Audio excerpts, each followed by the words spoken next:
Nata. Parang Ang tawag po namin, ipapakasal natin, secret wedding. Oo. Ngayon, habang kasal sila magsama, tuloy mag-i-eskwela.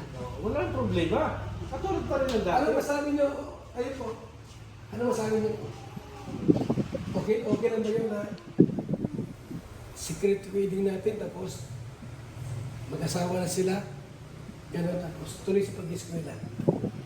Totoo po yung kamera para alam yan. Si Beyonce po niya Ano? mag-decide. Ha? Si Beyonce pa ang magde-decide niyan. Ayun. Hindi naman po kami makikisama ay. So ibig sabihin, walang problema kay nanay. Wala problema. Bababait talaga to. Walang problema sa inyo po. Eh, kita tayo bilangan ha. Meron. Baka naman masakit sa damdamin mo. Walang problema. Hindi naman kami makikisama. Ngayon po, gawin namin. Okay naman sa inyo na pamanikan na kami dito. Kasi plano na eh. Oh. Okay lang yun kung muna, manligaw muna. Hindi nga alam magjiwa na. Di ba sinabi sa inyo? Hindi sinabi sa kanya. Oo. Sinabi sa akin ni Hindi Ido. pa na si It's ng eh. Ay, gusto pala. Nahiya nga po sa iyo. Oo. Wala na pa. Baka raw suntukin mo. Hindi ba na tayo? Tayo. Parang balusin mo yung sportos ay.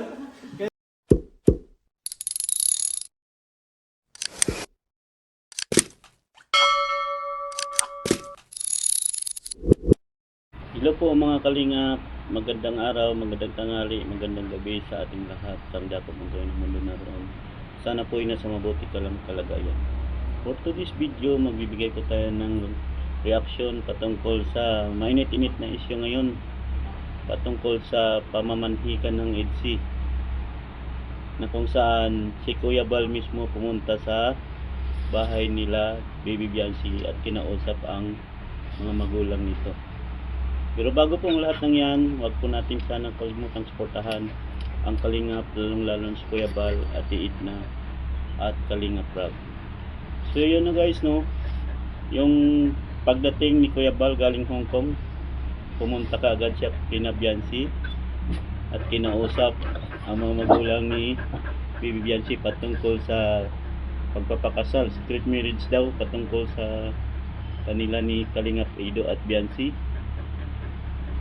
na kung saan mayroong issue na ano yung mga buzzer kung saan hindi pa daw nandiligaw si Kalingap Ido. Ano ba ang ibig sabihin ni Tatay Berandon? Tara, panoorin po natin. Hindi ko yung sadya sa iyo. Oo. Eh, nasa-secret pala. Parang sa namin secret wedding. Oo. Sinabi ko na. Hindi na secret ka. Hindi na yan secret ko yan. Kaya kami nandito kasi, sabi ni Kuya Bal kasi, nasa Hong Kong. Sira ang bahay niyo. Magawa na rin. Tamo. Basag baga. Kaya pala nakaano na si Oo. Kuya. Ay, kasi nga. Makasalta. Hindi, lalakarin namin. Ito, Lee. Papaya. Oo. Kung halimbawa, wala kayong masasabi kung halimbawa, isang araw, dumating si Papa dito, na hihingi ko ng kamay ni Beyonce. Ano naman ang magiging salubin mo? Hindi ka naman magagalit? Na kay Beyonce naman po yun. Ayun pala naman eh. Wala naman pala problema. Tatay ata ayaw. Ay, tay! Hindi, parang kaya ko yata ito. Parang kaya yata ni tatay. Tanong mo sa kanya kung si AIDS okay sa kanya. Eh, sinabi ko sa akin ano, sa palagay mo, si Papa AIDS, kasi nandito na naman tayo, ano sa palagay mo? Wala namang problema sa akin. Kung hindi Yun. pa lang makikisama Yan eh. Yun. Wala naman pala problema, si Papa AIDS lang pala talaga naghahinahinahan eh. Kalo po namin, total, dito na po kayo. Kakasalan ni si Dense. Secret wedding. Ay, hindi na secret ngayon. Nalaman na yung secret namin. Ngayon, nasawa na. Si AIDS ang magpapa-iswil at sa kami. Tulong-tulong kami. Kasi baka maano ng iba. Pero ano nga kaya nga sa akin? Hoy, nalaman yung isang lagting. Yung isang lagting, hiwalay na. Nabot ng 5 years. 5 years na magjuwa, hiwalay na. Ano po talaga? Ang Diyos naman po pala ang nakakaalam ng ano. Ayaw na namin na mangyari kay Papa Ido yun. Baka umiyak si Papa Is kasi. Ang tagal niya naghintay na maging 18 si Biancy. Ilang taon si Biancy nagsimula? 17. 7, hindi, kilala sila. 17. 17. Nagdibo. Oo. Isang taon. Bali, Mag-comment 2 years siya, mahirap. 16 siya no, ongoing 17. Yun. Isang taon kalahati naghintay si Papa Ido. Oo. Tapos malaman namin, nasa iba na. Oo, eh, masakit yun. Masakit yun. Sa akin masakit yun. Kami, Bakit dito pa tayo eh. Nata, parang ang masakit. tawag po namin, ipapakasal natin, secret wedding. Oo. Ngayon, habang kasal sila ng kasama, tuloy mag-i-eskwela. Walang problema. Katulad pa rin ng dati. Ano masabi niyo? Ayun po. Ano masabi niyo? Okay lang ba yun na secret wedding natin, tapos mag-asawa na sila, gano'n, tapos tuloy sa pag-eskwela.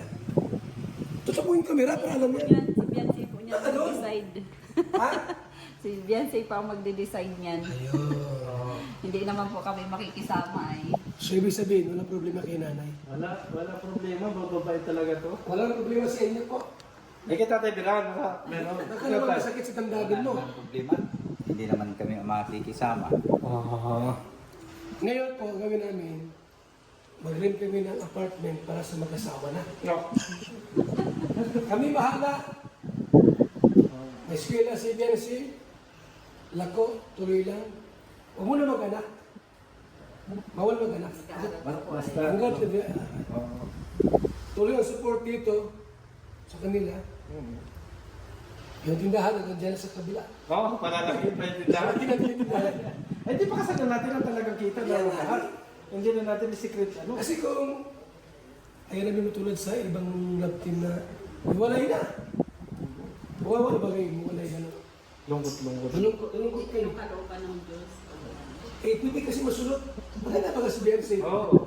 Kaya masulot ng teacher. Yung teacher ng palikero. Hindi. Hindi naman po yun. Talagang nagkakagustuhan sila. Kahit Wow! Alam mo, Sir Piran, pare, Nga pare na rin ah. Mino ka pare. Oo, pare na. Pare mo na. Pare, Alam mo pare, Pare ko alam mo ako. pare, may teacher na palikero. Oo. Naglulumay-lumay. Gayuma. Ganun. Hindi ko masulot ng teacher. Oo, parang si Papa Eds Kasi namin. teacher naman, palakiro. Oo. Maraming jowa. Kawawa si Biancy. Oo. Kaya gano'n si Ido. Oo, mapagmahal. Kasi hindi pa nagatapat si Papa May sasakyan si Ido. Oh, may bahay na yun. Pagawa ng bahay. Oo. Ito lang natin kung okay lang naman hikin dito. Ano, okay naman sa inyo na mamanhikan na kami dito. Kasi plano na eh. Oo. okay lang yun kung muna, manligaw muna. Hindi niya alam magjiwa na. Di ba ba? Hindi Ano sinabi sa inyo? Hindi sinabi sa kanya. Oo. Sinabi sa akin ni Hindi Ido, pa na si It's ng eh. Ay, gusto pala. nahiya nga po sa iyo. Oo. Wala na pa. Baka raw suntukin mo. Hindi ba na tayo? Tayo. Baka malusin mo yung Los Kaya nahiya pala si Papa Eds. Sabi sa akin, Kuya Ban, tulungan mo ako na, ano? Magsabi sa iyo kay Papa, na magjiwa na kami, tapos yung secret reading na sana gusto niya. Sige, pag-wait namin, punta namin ni Atty. Kaya pumunta kami dito ngayon. Inalam namin, okay na po sa inyo, no? Magdala kami ng 2 litson, tapos usapan yung kasal. Kasi wala akong Secret. video. Ay!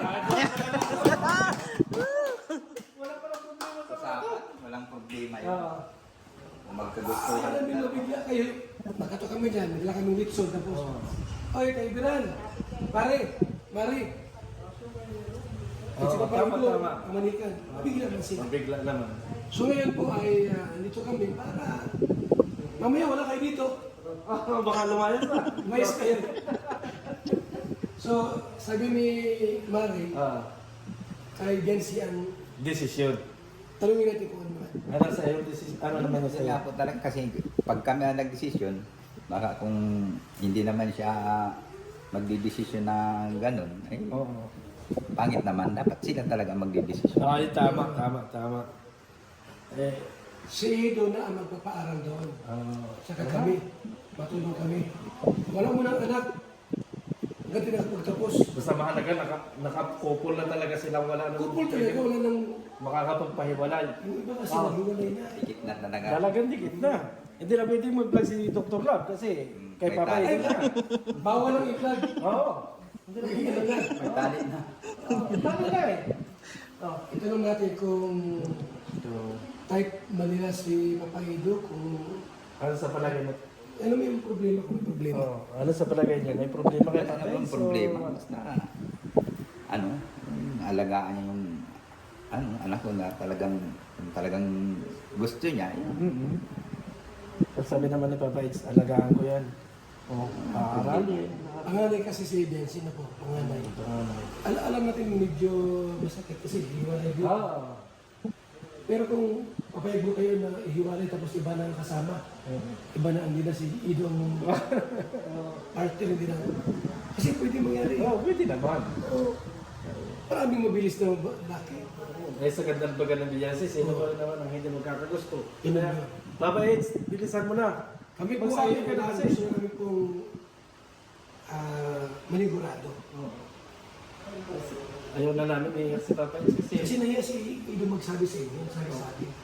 Kuya Evan, ba't yan mo kay Taybiran, Papa? Nahiya ako magsabi, ay baka sabihin. Take advantage ako. Take advantage ko lang. Oo, tingnan mo lang. Ikaw, sige. Sabihin natin. Gusto kayo? Oo. Oo. Nahiya na magsabi talaga. Ngayon, kung okay sa inyo, lumanikan kami next week. Walang problema sa amin. Yes! Ay, ngayon. Pagka naman Bensi ang kausapin nila, Oo. anak ko kami na pumayag. Ano? Hindi, gagawin na May namin. sariling desisyon naman po. Ayun. Nasa, ano na siya. Kami po, kasama si Atorne. Aray kasalamin si Ido. Kasama na yan. Okay na? Okay na, sa mga magulang. Sabi ko nga, tayo na yung gagawa ng paraan. Kung hindi siya makapagsabi kay Papa Eds, tayo na. Diskarte. So yun, nakapanood natin guys, no? Sobrang bait talaga ng magulang ni Biancy. Talagang suportado sila kung ano man maging desisyon ni Biancy at ng HC. Walang problema kahit ano man ang magiging desisyon ng dalawa. Todo suporta lang sila. So yung patungkol dun sa binanggit ni Tatay Beran na hindi pa nanligaw si Ido. Kung si Ido yung manligaw, baka yung parang kung sa akin, ang ibig sabihin niya siguro doon, kung si Ido mismo yung manligaw na magsasabi sa kanila na papakasalan na niya si Biancy. Hindi yung manliligaw para mapasagot si Biancy, di ba? Kasi alam naman natin na magjuwa na sila eh. At alam din ng mga magulang ni Biancy yun. Baka ang ibig sabihin ni Tatay Biran doon ay yung si Ido mismo ang magsabi sa kanila na gusto nilang magpakasal ni Biancy. Ano po mga kalingap? Ano sa tingin niyo mga kalingap? Tama ba ako? Pa-comment nga kung ano mga opinion niyo mga kalingap. So yung magulang ni Biancy, lalo na yung nanay, no? Napakabait. Wala kang masabi. Talagang kung saan maging masaya si Biancy, doon lang sila, no? Suportado talaga. At si Kuya Bal, no? Grabe suporta. Yung bahay ni Biancy, ipapagawa daw. Talagang malakas talaga si Biancy kay Kuya Bal. Ano mga kalingap? Hanggang dito na lang muna mga kalingap. Hanggang sa muli pong pag-vlog at pag-upload, sana po patuloy niyo po akong suportahan po. Inyong lingkod, Mac TV Official po. Maraming salamat po. God bless. Bye-bye.